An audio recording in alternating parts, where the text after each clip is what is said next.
So saya harap kita tidak terikat dengan pandangan barat. Barat ni dia kena solve their own problems. How they view sex. Is sex something honourable or not? Let them solve their problem. Kita dah ada penyelesaian dah. Sex is honourable when you do it inside the marriage. Sex is something disgraceful bila kamu buat sebelum perkahwinan. Settle. Okay. Di barat pula, it's freedom buat sebelum kahwin. Lepas kahwin is a burden. Kan? Is a burden. So they have a crisis, sexual crisis sebenarnya. Dia bermula daripada sexual liberation punya movement oleh Alfred Kinsey. Tak apa. So, kenapa Syekh buka cerita ni? Sebab antara yang dituduh orientalis kepada Nabi sallallahu alaihi wasallam. Okey, sekejap, saya tak habis lagi. Saya suka kenyataan Syekh ni. Syekh kata apa? Yaju'una fayashtahuna at'am. Mereka lapar dan mereka nak makan. Ada syahwah kepada makanan. Dan mereka haus dan mereka mencari air. Mereka penat dan mereka mencari rehat. Dan mereka ni disakiti dan mereka merasa sakit seperti manusia-manusia lain. Itu yang buat kita sayang pada Nabi. Sebab kita boleh at least relate. Tapi kalau kamu kata dia tak ada syahwat, dia tak ada alat kelamin, dia tak ada permulaan, macam mana nak rasa? Macam mana nak rasa dekat dengan dia?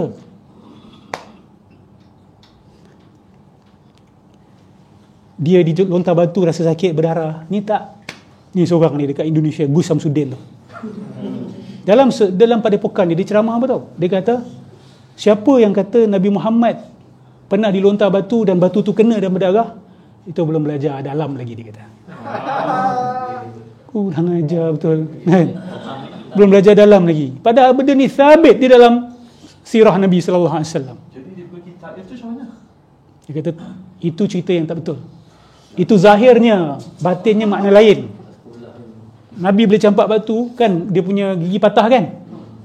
Darah dia di Taif tu, darah Nabi hampir jatuh kan? Kena tanah kan? Sayyidina Jibril kata apa? Tak silap saya, malaikat gunung kata, kalau jatuh tisan darah Nabi dekat bumi ni, aku akan hempapkan gunung ni ke atas orang-orang Taif. So maksudnya Nabi berdarah. Memang bila Nabi dicampak juga dengan tulang unta. Awak kena, tulang kerbau kena kat awak. Tulang unta dia orang campak pada Nabi. Kena sampai darah tu mengalir ke sandal Nabi sallallahu alaihi wasallam. Inilah puak-puak ni kata, sebab dia nak kata apa? Nabi ada ilmu kebal macam dia. Ni kau ajar je orang macam ni. Dia nak kata Nabi ada ilmu kebal macam dia. Sebab tu dia nafikan Nabi berdarah, Nabi kena lontar apa semua. Nabi SAW macam kita. Nabi pernah sakit, Nabi berdarah, Nabi sakit. Tahu sakit tu apa tak? Dalam dakwah Nabi SAW, Nabi sakit. Kita apa yang kita lalui ni, ya Allah, small matter. Biarlah orang lontar apa, kita tak. Orang lontar nasi adalah hari ni. Ustaz ceramah, lontar nasi Arab. Nabi dulu dakwah orang campak batu, berdarah. Sekarang ni nak kata, kesian Ustaz Nu, kesian sidang kalang kuda. Apa je lah, bacalah komen-komen orang tu, apa je lah, macam ni lah.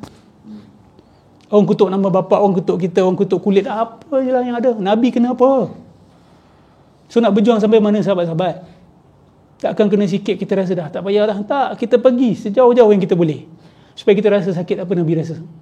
Itu sunnah yang lain tu. Itu pun sunnah agak. Kita rasa sikit sakit apa yang Nabi. Bila orang kutuk kita, kita rasa, ya Allah, Nabi rasa macam ni kah? Ya Allah, ya Rasulullah kau rasa macam ni kah? Is this what you felt? Pada waktu itu kamu rasa begini ke ya Rasulullah? Aku umat tu, aku nak rasa sikit. I want to hold your burden a little bit. So kita rasa sikit tu kita rasa sakit, tapi kita rasa sedap dalam masa yang sama. Sebab tu bila orang ancam-ancam tu, kita rasa, kadang-kadang kita rasa macam tak apalah, jadi-jadi lah. Berdarah tu berdarah lah. Orang nak tetap ke tetap, biar aku rasa sikit. Apa Nabi-Nabi rasa? Sikit je kita nak rasa. Sikit aja, just small. Kita tahu kita tak mampu tanggung, tapi tak apalah, jadi. At least kita boleh berdiri, ya Allah, ni parut aku. This is our parut that we Tapi kita mohon bila benda tu berlaku kita kuat. Itu je. Sikit lah sahabat-sahabat, sikit aja. This is small matter, just tiny. Untuk kita, ini apa kita kata, Allah kasih skim, nak tak? Ambil banyak. Yang nak ambil banyak. Yang ambil sikit. Yang boleh tahan banyak awak boleh tahan. Yang tak boleh tahan, jangan paksa diri. Nanti patah pinggang pun tak baik. Tapi ingat, dalam sakit tu ada manisnya. Wallahi ada manisnya. Orang yang tak lalui dia tak akan rasa. Bila awak doa awak lain. Bila awak bercakap dengan Tuhan tu, bercakap awak tu lain. Bila awak mengadu awak lain.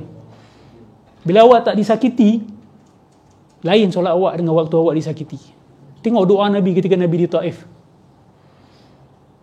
Banding dengan doa kita. Tengok doa Nabi kat Taif tu. That's a human prayer. Like you and me. Bila kita ada ujian. Biar. Memang saya nak ikut Nabi saya.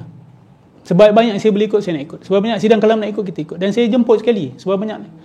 Apa yang kita tak ada, jiwa pengorbanan. Saya tak naklah guna perkataan jihad. Nanti orang terkejut beruk pula. Saya kata, paling tidak merasai kesakitan dan kesusahan dalam dakwah. Dan kesusahan ni ada macam-macam cara. Dia ada macam-macam cara. Ada orang pergi masuk hutan dalam-dalam dakwah pada orang tu pun susah. Orang tak tahu. Kan? Ada susah orang baca buku, berpuluh-puluh buku nak faham satu perkara, nak fahamkan umat. Itu pun payah agak. Itu pun pengorbanan agak tu. Tapi orang tak tahu. Kan? Ada dakwah dia tersembunyi di sebalik tabir. Ada banyak pendakwa-pendakwa kat Malaysia ni orang tak kenal. Tapi jasa mereka besar. Mungkin kadang-kadang mereka nak dihargai, betul tak? Kalau aku mati, dia banyak orang lah sedekahkan doa untuk aku. Orang tak kenal aku. Kan? Tapi dia terpaksa buat kerja macam tu.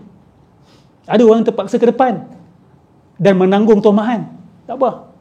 So in the end of the day, Allah akan tanya awak. Ikhlas awak. Hati awak tanya diri. Awak buat untuk apa? Sebab tu kena jaga kemanusiaan Nabi. Baru kita rasa cinta pada Nabi. Hubbun Nabi yang jujur dan ikhlas. Yang dalam, yang sebenar. Kita tak perlu mitologi untuk sayang pada Nabi. Kita tak perlu mitos untuk cinta pada Nabi. Kita tak perlu mengeluarkan kemanusiaan Nabi Muhammad untuk cinta pada Nabi sallallahu alaihi wasallam. Cukuplah begitu Nabi yang kita kenal dalam Al-Quran untuk kita sayang pada Nabi. Nabi sampai nak jerut diri dia sebab tertekan dengan umat dia. Sayang pada kita ni. Nabi nak kita masuk syurga. Awak bayangkan, awak ni jenis penyayang. Awak sayang orang. Awak tahu orang yang awak sayang ni nak masuk neraka ni. Awak dah siapa? Boleh ke tidur malam? Saya tanya awak. Siapa orang paling awak sayang dalam dunia ni? Cuba bayangkan orang tu, Allah beritahu dia akan masuk neraka. Macam mana hidup awak? Awak nak teruskan kehidupan macam mana? Nabi punya pakcik ni. Nabi Nuh punya anak. Allah tak kasih dia nego lagi. Nabi Lut punya isteri. Nabi Ibrahim punya ayah. Jadi Nabi ni. Sebab tu kita sayang pada Nabi-Nabi. Awak ingat senang kah? Orang paling kita sayang masuk neraka. Macam nak hidup malam lagi dah? Tak boleh dah. Nikmat hidup tak ada lagi dah. Nak rasa nikmat apa lagi? Hadirkan orang paling awak sayang di depan mata awak. Anak awak ke, isteri awak ke, mak awak ke. Bayangkan dia, Allah beritahu akan masuk neraka. How will you feel? Rasulullah tahu dah, sebahagian orang yang dia sayang ni tak akan pergi syurga. Nabi Nuh nampak anak dia tenggelam depan mata dia, minta, ya Allah, anak aku, ya Allah. Most of us here ada anak lagi dah. Dah ada anak dah. Dah tahu anak kita ni part of us. Kan? Tengok muka anak tu, ya Allah, kalau kau masuk neraka, aku dah tak nak hidup lagi dah. Kan? Bukan kalau kau sakit, kalau kau masuk neraka, kalau Allah beritahu kau akan masuk neraka, what's the point? What's the point? So Nabi kena kuat, teruskan kehidupan, teruskan dakwah dia. Oh, that takes tremendous psychological strength to continue. Kalau kita Nabi Nuh dah long lie dah kat kapal tu, betul tak? Dah long lie dah depan anak kita tu. Jadi Nabi Lut dah long lie dah isteri kita. Long lie dah kita, lemah lutut dah. Mungkin dah give up dah, tak boleh dah dakwah lagi lepas ni, ya Allah. enough is enough lah. I've sacrificed my family for this. Tapi no, they go on. They went on. Silakan. Macam bagus tadi kata Nabi tak nak luka kan, maknanya Ya. tak baca ayat yang saskum qarhun tu. Faqad massal qauma qarhum mislu. Sah. Dia sendiri tak faham, mungkin tak lalu ayat tu.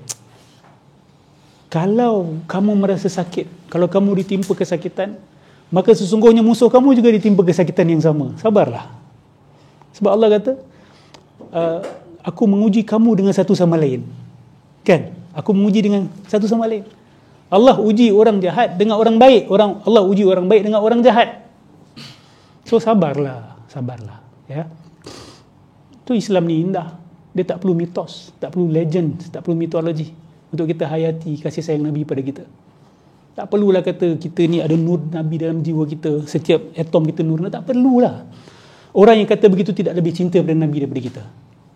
Mereka tidak lebih mencintai Nabi daripada kita. Dan mereka tidak ada hak untuk mengatakan mereka lebih cinta Nabi daripada kita. Kami berpegang pada la tutruni kama atratin nasara ibn Maryam. Innama ana abdu faqulu abdullah wa rasuluh. Jangan kamu melampau mengagungkan aku seperti Nasara mengagungkan Isa. Sesungguhnya aku adalah hambanya, maka katakanlah hamba Allah dan Rasulnya. Itu yang Nabi perintah kita panggil dia. Hamba Allah dan Rasul Allah. Dah, stop dah. Hakikat Muhammadiyah, Nur Muhammad itu semua Nabi tak suka. Saya yakin Nabi tak suka. Don't go beyond that. Ini kefahaman saya tentang Nabi Muhammad SAW. Saya tak berhubungan dengan Nabi. Saya tak ada yaqazah dengan Nabi. Saya tak ada silat-silat tirai dengan Nabi SAW. Tapi cukup dengan Quran dan Sunnah Nabi SAW kita kenal Nabi itu siapa. Nabi itu bagaimana.